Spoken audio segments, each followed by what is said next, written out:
Hello, कैसे हैं आप सब?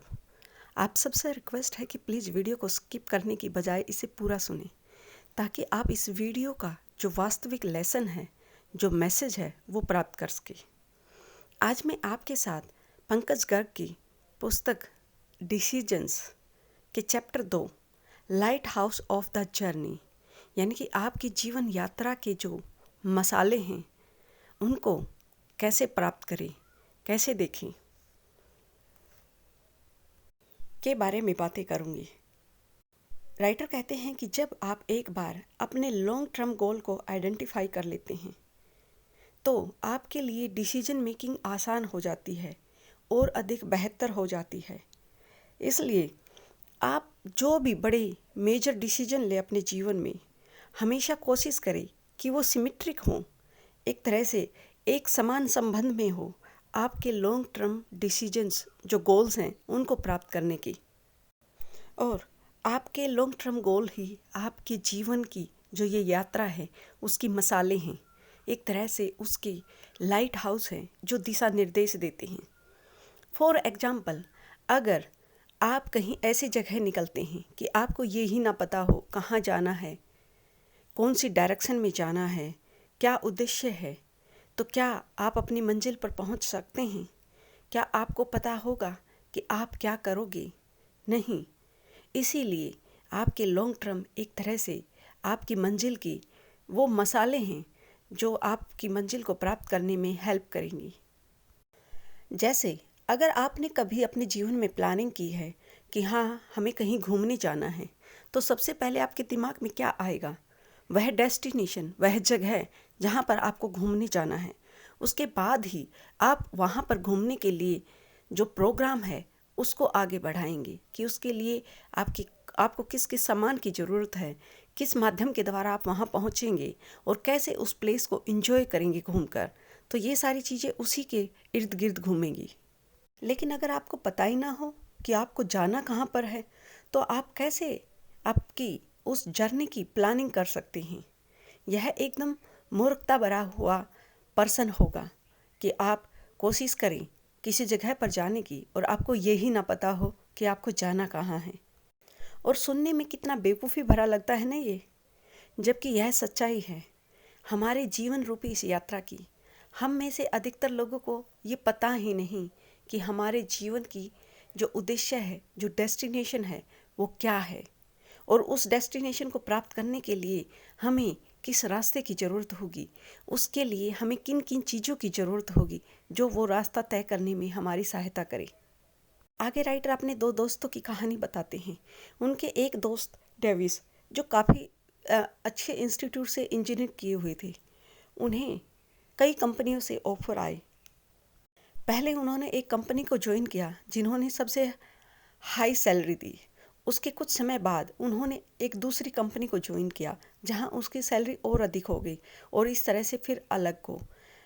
ओवरऑल कहने का तात्पर्य यह है कि उनको ये पता ही नहीं था कि उनका एवरलास्टिंग जो उद्देश्य है वो क्या है। बस उनके जीवन में जो कुछ मिलता रहा उसको लेते रहे। वहीं उनके एक और दूसरे दोस्त हैं अर्जुन। ये फिल्म मेकिंग में विजुअल इफ़ेक्ट पर सीखना चाहते थे, तो इन्होंने अपने स्कूल के वेकेशन के दौरान ही 2 वीक के लिए यह कोर्स किया। इसके बाद इनका इंटरेस्ट और अधिक बढ़ा और इन्होंने सोच लिया था कि इन्हें इसी फील्ड में अच्छा करना है।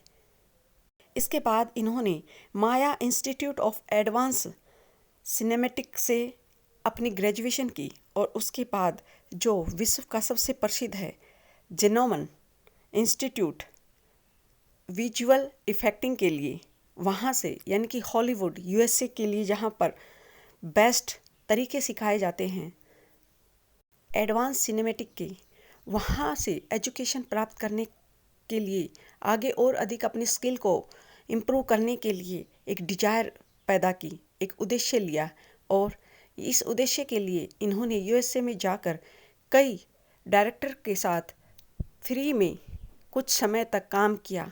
और इतना ही नहीं, पूरा दिल लगाकर इन्होंने काम किया, और फिर उन्हीं डायरेक्टर ने इनको इस यूनिवर्सिटी के लिए एक तरह से रिकमेंड किया और इन्हें यहाँ पर एडमिशन मिला। जिसका फ़ायदा यह हुआ कि एक तो इन्होंने यहाँ से अपनी डिग्री प्राप्त की, साथ ही इन्हें हॉलीवुड के डायरेक्टर के साथ काम करने का भी एक्सपीरियंस मिला, जिसका फ़ायदा यह था कि जब ये इंडिया में आए तो लोगों को इनके बारे में पहले से ही काफ़ी कुछ पता था कि कितने अपनी फील्ड के मास्टर हैं, और इनको हाथों ही हाथ बॉलीवुड ने काफ़ी सारी फिल्मों के ऑर्डर दिए। तो यहाँ बिल्कुल क्लियर था, अर्जुन को पता था कि इन्हें अपने जीवन में क्या करना है, फाइनली कहाँ पर पहुँचना है, और इसलिए अंततः ये उस चीज़ को प्राप्त कर पाए। अधिकतर लोग इस दुनिया में अपने पर डे के गोल को पूरा करने में लगे रहते हैं, बिल्कुल नॉर्मल एक तरह से एनिमल्स वाले जीवन को जीने में लगे रहते हैं कि उन्हें उठना है, कमाना है, खाना है, सोना है, इन्हीं चीज़ों में। जबकि बहुत कम लोग होते हैं जिन्हें अपने जीवन का उद्देश्य पता होता है। और अगर आपको अपने जीवन का उद्देश्य नहीं पता होगा तो अंत में जब आपका अंत नज़दीक आएगा तो आपके पास और कुछ नहीं, आपके पास एक अंदर ही अंदर जलन होगी, रिग्रेट होगी, और आप नफ़रत की भावना से भरे होंगे स्वयं के प्रति कि मैं जीते जी जब मेरे पास टाइम था, समय था, मैं ये चीज़ नहीं कर पाया। आगे राइटर कहते हैं कि आप अपने जीवन के जितने भी लॉन्ग टर्म गोल हैं उनमें कम से कम एक नोबल लॉन्ग टर्म गोल भी बनाएं जो आप ह्यूमैनिटी के लिए, मानवता की भलाई के लिए करें। अधिकतर लोग अपनी खुद की एक सेल्फ बाउंड्री रखते हैं जो उन्हीं के चारों तरफ यानी कि उन्हीं के इर्द गिर्द घूमती रहती हैं, उन्हीं की इच्छाएं, ज़रूरतें उन्हीं पर सीमित रहती हैं। आप प्लीज़ अपनी इस सेल्फ बाउंड्री को एक्सटेंड करें, इसका फैलाव करें, ताकि आप अपने आसपास रहने वाले लोगों के लिए भी इसमें एक स्पेस रख सकें। जब आपकी यह सेल्फ बाउंड्री ब्रॉडन होगी ना, तो आपको एक लॉन्ग टर्म खुशी मिलेगी, जो आपके जो शॉर्ट टर्म खुशियाँ हैं। फॉर एग्जाम्पल, जैसे एक न्यू बॉर्न बेबी अपनी माँ के हाथों में, पेरेंट्स के हाथों में आता है, या फिर कोई युवा कपल प्रेम में पड़ता है, तो उनका जो सुख होता है, जो खुशी होती है, वह चरम सुख एक तरह से कुछ समय का ही होता है। लेकिन आप जब ये डिसाइड करते हैं कि आप दूसरों के जीवन में कुछ सहयोग करेंगे, मानवता की भलाई के लिए कुछ कार्य करेंगे, तो वो जो खुशी है वो आपके लिए एवर लास्ट होती है, हमेशा के लिए होती है। वहीं एक चीज़ का अवश्य ध्यान रखना है कि दूसरों की हेल्प करने के आपके जो ये उद्देश्य हैं ये बिल्कुल सेल्फलेस होने चाहिए। इसमें आपकी अपनी कोई एक तरह से लालसा नहीं होनी चाहिए, यानी कि निस्वार्थ भाव से आपकी सहायता हो। इसलिए आपके जीवन में एक नोबल लॉन्ग टर्म गोल होना बहुत ज़रूरी है, और इसके लिए आप प्रतिदिन अपने आप से कुछ सवाल कर सकते हैं कि मैंने अपने स्वयं की जो प्रोफेशनल ड्यूटीज़ हैं इनके अलावा कितना ह्यूमैनिटी को सर्व करने के लिए, मानवता की सेवा करने के लिए कार्य किया। क्या मैंने ऐसा कुछ किया है कि जब मैं इस धरा को छोड़ के जाऊं तो वो यहाँ के रहने वाले लोगों के लिए बेनिफिशियल हो? क्या इस धरती पर मेरा जन्म लेना सार्थक है?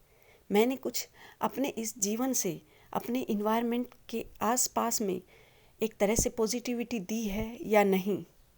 अगर आपका आंसर है हाँ, तो ये वेल एंड गुड। अगर नहीं तो आपको सोचने की ज़रूरत है, ताकि आप अपने लॉन्ग टर्म में एक ऐसा गोल रख सके जो आपके जीवन को वर्थ वाइल बना सके।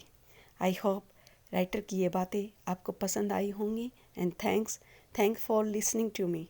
और इसी के साथ आपको कहूँगी कि आप लाइक और कमेंट के साथ मेरे चैनल को सब्सक्राइब और शेयर करना ना भूलें।